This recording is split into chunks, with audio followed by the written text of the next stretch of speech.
யாராக இருந்தாலும் நீங்கள் ரிட்டையர் ஆகும்போது தான் நீங்கள் கான்ட்ரிபியூட் பண்ண பிஎஃப்ஆ இருக்கலாம், இல்லை என்பிஎஸ்ஆ இருக்கலாம், ப்ளஸ் கிராச்சுவிட்டி, இந்த மாதிரி பல ரிட்டையர்மெண்ட் பெனிஃபிட் எல்லாம் சேர்த்து ஒரு இண்டிவிஜுவலுக்கு பெரிய அளவில் பணம் எப்போ வரும் அப்படின்னு பார்த்தீங்கன்னா ஜென்ரலாக நம்ம ரிட்டையர் ஆகிற டைமில் தான் நம்ம கைக்கு வரும். நான் எங்கே பணத்துக்கு போவேன் அப்படின்னா என்னுடைய சேவிங்கில் இருந்து தான் பணத்தை எடுத்து என்னுடைய வைத்தியத்தை பார்க்க வேண்டியதாக இருக்கும். அப்போது இருக்கிற பணத்தை எடுத்து நான் வைத்தியத்தை பண்ணிட்டேன் அப்படின்னா எனக்கு வந்து வர வேண்டிய இன்கம் வந்து கம்மியாயிடும், ஆர் என்னோட இன்கமே டோட்டலாக ஸ்டாப் ஆகிறதுக்கான வாய்ப்பு இருக்குது. இந்த வருஷம் எனக்கு 7% வட்டி கிடைக்குதுன்னா அடுத்த வருஷம் 7% கிடைக்கணும்னு அவசியம் கிடையாது. அது 6%ஆகவும் இருக்கலாம், இல்லை 6%ஆகவும் இருக்கலாம். அஃப்கோர்ஸ் ஜாஸ்தியாக இருந்ததுன்னா பிரச்சனை இல்லை, கம்மியாச்சுன்னா தான் எனக்கு பிரச்சனை. அப்போ என்னுடைய எஃப்டியிலேருந்து எனக்கு இன்கம் ரெகுலராக வரும். ஆனால் இந்த இன்கம் வந்து பார்த்தீங்கன்னா போன வருஷம் எனக்கு 10,000 வந்துன்னா இந்த வருஷமும் எனக்கு 10,000 வரணும்னு அவசியம் கிடையாது. விலைவாசிக்கு ஏற்ற மாதிரி உங்களுடைய இன்வெஸ்ட்மெண்ட் ரிட்டர்ன் கிடைக்குதா அப்படின்றதையும் கேட்டுக்கணும். ஸோ இப்போ ஜென்ரலாக நீங்கள் வந்து ஒரு வீடை வாடகைக்கு விட்டீங்க அப்படின்னா அதில் வந்து இன்கம் ஜென்ரலாக ரெகுலராக வரும். ஆனால்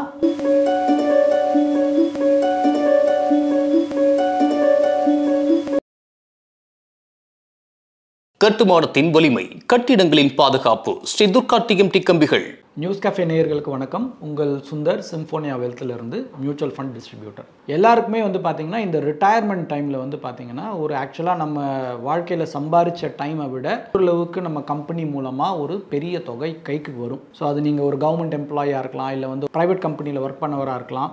யாராக இருந்தாலும் நீங்கள் ரிட்டையர் ஆகும்போது தான் நீங்கள் கான்ட்ரிபியூட் பண்ண பிஎஃப்ஆ இருக்கலாம், இல்லை என்பிஎஸ்ஆ இருக்கலாம், ப்ளஸ் கிராச்சுவிட்டி, இந்த மாதிரி பல ரிட்டையர்மெண்ட் பெனிஃபிட் எல்லாம் சேர்த்து ஒரு இண்டிவிஜுவலுக்கு பெரிய அளவில் பணம் எப்போ வரும் அப்படின்னு பார்த்தீங்கன்னா ஜென்ரலாக நம்ம ரிட்டையர் ஆகிற டைமில் தான் நம்ம கைக்கு வரும். அது வந்து 20-30 லட்சமாக இருக்கலாம், சில பேருக்கு வந்து கோடிகளில் வரலாம். பட் அந்த டைமில் தான் வந்து பார்த்தீங்கன்னா பெரிய அளவில் வந்து நம்ம கையில் வந்து பணம் வரும். அப்போ அந்த டைமில் இந்த பணம் வரும்போது இந்த பணத்தை நான் எப்படி இன்வெஸ்ட் பண்ணணும் அப்படின்ற கேள்வி வந்து பார்த்தீங்கன்னா எல்லாருக்குமே இருக்கும். அண்ட் ஜென்ரலாக வந்து எல்லாரும் பண்ணுற விஷயத்த நம்ம வந்து பண்ணுவோம், அதில் ஒன்றும் தப்பு கிடையாது. ஆனால் அந்த இடத்துக்கு போகிறதுக்கு முன்னாடி நான் ஒரு பிபிஎஃப்ல போடணுமா, இல்லை வந்து ஒரு போஸ்டலில் போடணுமா, இல்லை ஒரு எஃப்டியில் போடணுமா, இப்படின்ற கேள்வி வர்றதுக்கு முன்னாடி ஆக்சுவலாக நீங்கள் என்ன முதல்ல முடிவு பண்ணணும் அப்படின்னா இந்த பணத்தை வச்சு நீங்கள் என்ன பண்ண போறீங்க, இதை வச்சு உங்களுடைய எதிர்பார்ப்பு என்ன அப்படின்றத வந்து நீங்கள் முதல்ல வந்து கிளியராக தெரிஞ்சுக்கணும். இப்போ நிறைய பேருக்கு ரிட்டையர்மெண்ட் ஆகும்போது முக்கியமான தேவை என்னவா இருக்கும் அப்படின்னு பார்த்தீங்கன்னா உங்களுக்கு வந்து ஒரு ரெகுலராக ஒரு இன்கம் வரணும், அதாவது ஒரு பென்ஷன் மாதிரி ஒரு பணம் வரணும் அப்படின்றது தான் பொதுவாக எல்லாருக்கும் இருக்கும். சில பேருக்கு தான் இந்த பணத்தை நம்பி கூட நான் இல்லை எனக்கு மற்ற இன்கம்லாம் இருக்குது அப்படின்னு நினைப்பாங்க.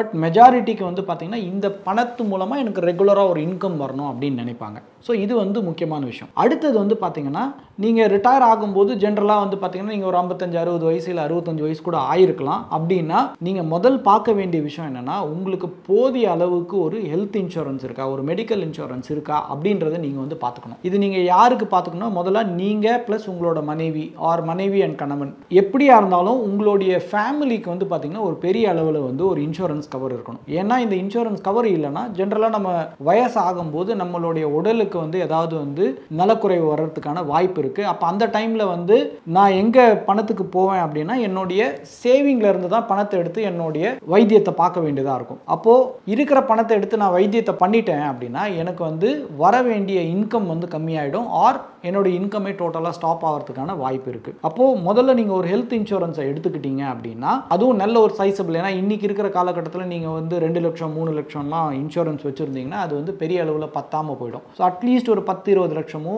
உங்களால் முடிஞ்சதுன்னா ஒரு 50 லட்சத்துக்கோ இல்லை 1 கோடிக்கோ கூட நீங்கள் வந்து ஒரு கவர் எடுத்துக்கலாம். இது ஒரு பெரிய காஸ்ட் கிடையாது. நீங்கள் ஒரு நல்ல பிளானை சூஸ் பண்ணிட்டீங்க அப்படின்னா அட்லீஸ்ட் உங்களுக்கு மெடிக்கல் லெவலில் ஏதாவது ஒரு ப்ராப்ளம் வந்தாலும் நீங்கள் ஹெல்த் இன்சூரன்ஸ் மூலமாக கிளைம் பண்ணிவிட்டு உங்களுடைய சேவிங்லேருந்து வர இன்கம் எந்த ஒரு தடை இல்லாமல் வர்றதுக்கு நீங்கள் வந்து முயற்சி, அதாவது அதுக்கு உண்டான விஷயத்தை நீங்கள் செய்ய முடியும். ஸோ இதை நீங்கள் பார்த்துக்கணும். அதுக்கப்புறம் உங்களுடைய எமர்ஜென்சி செலவுக்கு தேவையான பணம். ஸோ இந்த 3 விஷயத்தை தான் ஜென்ரலாக பண்ணுவாங்க. சில ஃபேமிலிஸில் வந்து பார்த்தீங்கன்னா பொண்ணுக்கோ பையனுக்கோ இன்னும் கல்யாணம் கூட ஆகாமல் இருக்கலாம். அதாவது நீங்கள் ரிட்டையர் ஆனதுக்கு அப்புறமா கூட கல்யாணம் ஆகாமல் இருக்கலாம், இல்லை படித்து முடிக்காமல் இருக்கலாம். அந்த மாதிரி சூழ்நிலை இருந்ததுன்னா அதுக்கு ஏதாவது நீங்கள் பணம் கொடுக்கணும்னா அதுக்கு நீங்கள் அதுக்கேற்ற மாதிரி இன்வெஸ்ட் பண்ணிடணும். ஸோ இப்போ ஃபஸ்ட்டு வந்து ஒரு லார்ஜர் மேட்டர் என்ன அப்படின்னா எனக்கு எங்கேருந்து ரெகுலர் இன்கம் வரும் அப்படின்ற கேள்வி தான் பல பேருக்கு இருக்குது. அப்போ இதுக்கு நான் என்ன பண்ணணும் அப்படின்னா முதல்ல நீங்கள் இன்வெஸ்ட் பண்ணுற இடத்துல இருக்கிற பணம் வந்து எக்காரணம் கொண்டும் பணம் வர்றது வந்து தடைப்படாமல் வரணும். இதை ஏன் சொல்கிறேன் அப்படின்னா இது நிறைய பேருக்கு வந்து சரியாக புரியறது இல்லை. ஸோ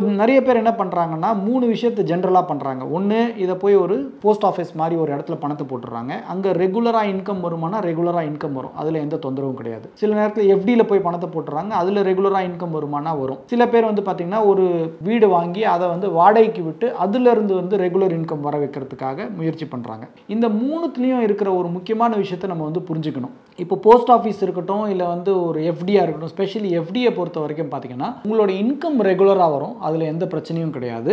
அண்ட் உங்களுடைய கேபிட்டலுக்கு எந்த ரிஸ்க்கும் கிடையாது. ஆனால் உங்களுடைய ரிட்டர்ன் வந்து பார்த்தீங்கன்னா வருஷம் ஒரே மாதிரி தொகை வரணும்னு அவசியம் கிடையாது. ஏன்னா இந்த வருஷம் எனக்கு 7% வட்டி கிடைக்குதுன்னா அடுத்த வருஷம் 7% கிடைக்கணும்னு அவசியம் கிடையாது. அது 6%ஆகவும் இருக்கலாம், இல்லை 6%ஆகவும் இருக்கலாம். அஃப்கோர்ஸ் ஜாஸ்தியாக இருந்ததுன்னா பிரச்சனை இல்லை, கம்மியாச்சுன்னா தான் எனக்கு பிரச்சனை. அப்போ என்னுடைய எஃப்டியிலேருந்து எனக்கு இன்கம் ரெகுலராக வரும். ஆனால் இந்த இன்கம் வந்து பார்த்தீங்கன்னா போன வருஷம் எனக்கு 10,000 வந்துன்னா இந்த வருஷமும் எனக்கு 10,000 வரணும்னு அவசியம் கிடையாது. இது வந்து ஒரு பெரிய ரிஸ்க்.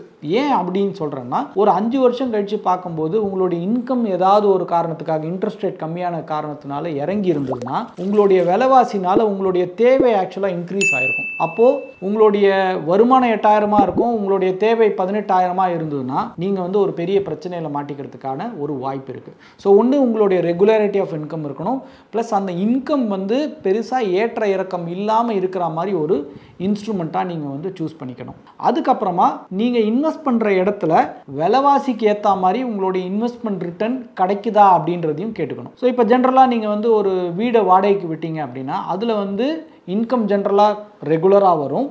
ஆனால் சில நேரம் வந்து வீடை காலி பண்ணிட்டாங்க, திருப்பி ஒரு ஆள் உள்ளே வந்து திருப்பி நம்ம வாடகைக்கு வரதுக்கு சில நேரம் 1 மாதம் ஆகலாம், சில நேரம் 3 மாதம் ஆகலாம், சில நேரம் 1 வருஷம் கூட ஆகலாம். அப்போது உங்களுடைய இன்கம் அதை சார்ந்து இருந்தது அப்படின்னா, இன்கேஸ் வீடு காலி ஆயிடுச்சுன்னா உங்களுக்கு இன்கம் எங்கேருந்து வரும் அதை நம்ம வந்து யோசிக்கணும். ஆனால் வாடகையை பொறுத்த வரைக்கும் ஜென்ரலாக வருஷத்துக்கு ஒரு வாட்டி வாடகை ஏறும். ஸோ அது ஓரளவுக்கு இன்ஃப்ளேஷன் ப்ரூஃபாக இருக்கும். ஆனால் வாடகைக்கு இருக்கிறவங்க காலி பண்ணிட்டாங்கன்னா உங்களுடைய லைஃப் வந்து பார்த்தீங்கன்னா அந்த இன்கம்மை சார்ந்ததுன்னா நீங்கள் ஒரு பிரச்சனையில் மாற்றுறதுக்கான வாய்ப்பு இருக்கு. ஸோ இந்த மாதிரி நீங்க என்ன வேணும், நீங்க இன்வெஸ்ட் பண்ற இடத்துல இருந்து அந்த பிரச்சனை இல்லாம கிடைக்குமா அப்படின்றத நீங்க கண்டிப்பா தெரிஞ்சுக்கணும். அதுக்கப்புறமா இன்கேஸ் ஏதாவது ஒரு எமர்ஜென்சி அப்படின்னா உங்களால இந்த தொகையிலிருந்து ஒரு பணத்தை விட்ரா பண்ண முடியுமா அப்படின்றதையும் தெரிஞ்சுக்கணும். ஃபார் எக்ஸாம்பிள் நீங்கள் வந்து ஒரு 50 லட்ச ரூபா வந்து ஒரு எஃப்டியில் போட்டு வச்சிருக்கீங்க, ஆர் ஒரு 50 லட்ச ரூபாய்க்கு ஒரு வீடு வாங்கி வச்சிருக்கீங்கன்னா எனக்கு ஒரு 3 லட்ச ரூபாய் தேவைப்படுது, நீங்கள் வந்து ஏதோ ஒரு டூருக்கே போகணும்னு நினைக்கிறீங்க, ஒரு ஃபேமிலியாக போகணும்னு நினைக்கிறீங்க அப்படின்னா ஒரு 1 லட்சமோ 2 லட்சமோ தேவைப்படலாம். அப்போ இந்த 50 லட்ச ரூபா வீட்டில் இருந்து 1 லட்ச ரூபாய் எடுக்க முடியுமானா எடுக்க முடியாது.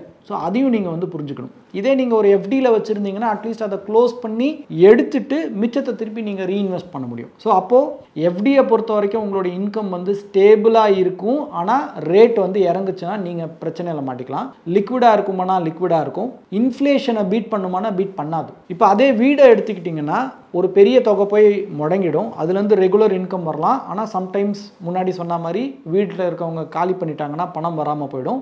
ஆனால் அது இன்ஃப்ளேஷனை பீட் பண்ணும். ஸோ அப்போது உங்களுடைய தேவையும் நீங்கள் இன்வெஸ்ட் பண்ணுற இடமும் மேட்ச் ஆகுதான்றதை முதல்ல தெரிஞ்சுக்கணும். இந்த நீங்கள் மேட்ச் ஆகுதான்னு தெரிஞ்சுக்காமல் நீங்கள் ஒரு பெரிய டிசிஷனை எடுத்துட்டீங்க அப்படின்னா நாளைக்கு நீங்கள் எதிர்பார்த்த மாதிரி உங்களுக்கு பண வரவு இல்லாமல் போயிடுச்சுன்னா உங்களுடைய வாழ்க்கையை வாழ்கிறதுக்கே வந்து பார்த்திங்கன்னா ஒரு பெரிய கேள்விக்குறியாக மாறிடும். அந்த நேரத்தில் உங்ககிட்ட பணம் இருந்தாலும் நீங்கள் வந்து உங்களுடைய குழந்தைங்களையோ இல்லை வேற யாரையோ சார்ந்து இருக்க வேண்டிய சூழ்நிலைக்கு தள்ளப்படுவீங்க. ஸோ அதனால் இந்த ரிட்டையர்மெண்ட்டை பொறுத்த வரைக்கும் நீங்கள் கண்டிப்பாக கொஞ்சம் யோசித்து முடிவு எடுக்கணும். அதில் வந்து பார்த்தீங்கன்னா ஒரு சின்ன சஜஷன் அப்படின்னு பார்த்தீங்கன்னா இது வந்து கொஞ்சம் பொறுமையாக வந்து பார்த்தீங்கன்னா இப்போ நிறைய பேர் இதை வந்து யூஸ் பண்ண ஆரம்பிக்கிறாங்க. இந்த மியூச்சுவல் ஃபண்டில் சிஸ்டமேட்டிக் விட்ராயல் பிளான் அப்படின்ற ஒரு பிளானை வந்து ஸ்லோவாக நிறைய பேர் தெரிஞ்சுக்க ஆரம்பிக்கிறாங்க. இப்போது இதில் வந்து பார்த்தீங்கன்னா நீங்கள் ஒரு தொகையை போட்டுட்டீங்க அப்படின்னா உங்களுக்கு என்ன காரணத்தினாலையும் உங்களுடைய வர இன்கம் வந்து எந்த காரணத்துக்கும் மாறாது. ஸோ இப்போ ஃபார் எக்ஸாம்பிள் நீங்கள் வந்து ஒரு 10 லட்ச ரூபா போட்டுறீங்கன்னா மாதம் ஒரு 5,000 இல்லை 5,500 வருது அப்படின்னா இது எக்காரணத்தை கொண்டு மாறாது. ஸோ அப்போ உங்களுக்கு இன்கம் ஸ்டேபிளாக வர ஆரம்பிச்சிடும். வீடு காலி பண்ணிட்டாங்க அந்த பிரச்சனை கிடையாது. நாளைக்கு இன்ட்ரெஸ்ட் ரேட் கம்மி ஆயிடுச்சு, உங்களுடைய 5,500 வந்து 4,500 ஆயிடுமானா அந்த பிரச்சனையும் இதில் கிடையாது. ஸோ இது முதல்ல நீங்கள் தெரிஞ்சுக்கணும். அதுக்கப்புறமா நான் சொன்னது உங்களுடைய ரிட்டர்ன்ஸ் வந்து இன்ஃப்ளேஷனோட ஜாஸ்தியாக இருக்கணும் அப்படின்னு சொன்னேன். அப்போ இன்ஃப்ளேஷனோட ஜாஸ்தியாக வந்து ஒரு மியூச்சுவல் ஃபண்டில் ரிட்டர்ன்ஸ் ஜென்ரேட் பண்ண முடியுமானா ஒரு ஹைபிரிட் ஃபண்டில் நீங்கள் போட்டிங்கனாலே கண்டிப்பாக இன்ஃப்ளேஷனோட ஜாஸ்தியாக ஜென்ரேட் பண்ண முடியும். ஆனால் இதுக்கு வந்து நீங்கள் ஒரு 3லேருந்து 5 வருஷமாவது நீங்கள் வந்து வெயிட் பண்ணணும். ஸோ அதை நீங்கள் பண்ண முடியும். அடுத்தது ஏதோ ஒரு காரணத்துக்காக நீங்கள் 1 லட்சமோ 2 லட்சமோ நீங்கள் விட்ரா பண்ணலாம். உங்களுடைய இன்கம் பெருசாக பாதிக்காமல் அதுலேருந்து விட்ரா பண்ணி நீங்கள் உங்கள் லைஃப்பை வந்து லீடும் பண்ண முடியும். Plus over a period of time, இன்னைக்கு எனக்கு வந்து 5,000 இருந்தால் போதும், 5 வருஷம் கழிச்சு எனக்கு வந்து அட்லீஸ்ட் ஒரு 10,000 ரூபாய் இருந்தால் தான் போதும்னா நீங்கள் ஒரு SWP மூலமாக உங்களுடைய கார்பஸ் வளர்ந்துருந்ததுன்னா நீங்கள் உங்களுடைய இன்கமையும் வந்து உயர்த்திக்க முடியும். இதை எஃப்டியில் நீங்கள் பண்ணவே முடியாது. அண்ட் அதே மாதிரி ரெண்டல்லையும் வந்து பார்த்தீங்கன்னா ஓரளவுக்கு தான் நீங்கள் ரெண்ட்டை ஏற்ற முடியும். அதுக்கு மேலே ரொம்ப ரெண்ட்டு ஏற்றுனீங்கன்னா சம்டைம்ஸ் வந்து காலி பண்ணிட்டு போகிறதுக்கான வாய்ப்பும் இருக்குது. ஸோ அதனால் நீங்கள் எடுக்கிற இந்த இன்வெஸ்ட்மெண்ட் டிசிஷன் உங்களுடைய தேவைக்கு மேட்ச் ஆகுதான்னு தெரிஞ்சுக்கிட்டு எடுத்தீங்கன்னா பெட்டராக இருக்கும். இப்போ நிறைய பேர் வந்து பார்த்தீங்கன்னா இதை ஓரளவுக்கு புரிஞ்சுக்கிட்டு நிறைய பேர் ரிட்டையர் ஆன உடனே அவங்களுடைய பேசிக் விஷயங்களெல்லாம் இந்த போஸ்ட் ஆஃபீஸில் கொஞ்சம் போடுறது, எஃப்டியில் கொஞ்சம் போடுறதுன்னு போட்டுட்டு ஒரு பெரிய தொகையை மியூச்சுவல் ஃபண்ட் எஸ்டபிள்யூபி மூலமாக பண்ணி அவங்களுடைய வாழ்க்கையை வந்து பெட்டராக வாழ தொடங்குறாங்க. ஸோ அதனால் ரிட்டையர் ஆக போகிறவங்க கண்டிப்பாக கொஞ்சம் பிளானிங்கை முன்னாடியே பண்ண ஆரம்பிச்சிங்கன்னா, இதை பற்றிய விஷயங்களை நீங்கள் வந்து முன்னாடியே கேட்டு தெரிஞ்சுக்கிட்டிங்கன்னா, உங்களுக்கு கம்ஃபர்டபுளாக இருந்ததுன்னா நீங்கள் இந்த மாதிரி ப்ராடக்ட்ஸ்லையும் இன்வெஸ்ட் பண்ணிங்கன்னா உங்களுக்கு ஓவர் பீரியட் ஆஃப் டைம் பெட்டராக இருக்கும். ஸோ இந்த தகவல் கண்டிப்பாக உங்களுக்கு யூஸ்ஃபுல்லாக இருக்கும்னு நம்புகிறேன். இந்த மாதிரி உங்களுக்கு வந்து இன்வெஸ்ட்மெண்ட் ரிலேட்டடாக ஏதாவது கேள்விகள் இருந்தாலும் மறக்காமல் உங்கள் கமெண்ட் செக்ஷனில் கேள்விகளை கேளுங்க. வரப்போகிற வீடியோவில் அதுக்கான பதில்களை சொல்கிறதுக்கு நாங்கள் முயற்சி பண்ணுறோம். இந்த வீடியோ பார்த்ததுக்கு மிக்க நன்றி. இந்த வீடியோ உங்களுக்கு பிடிச்சிருந்தா லைக் பண்ணுங்க, ஷேர் பண்ணுங்க, கமெண்ட் பண்ணுங்க. மறக்காம பெல் பட்டனை கிளிக் பண்ணிட்டு சப்ஸ்கிரைப் பண்ணிடுங்க.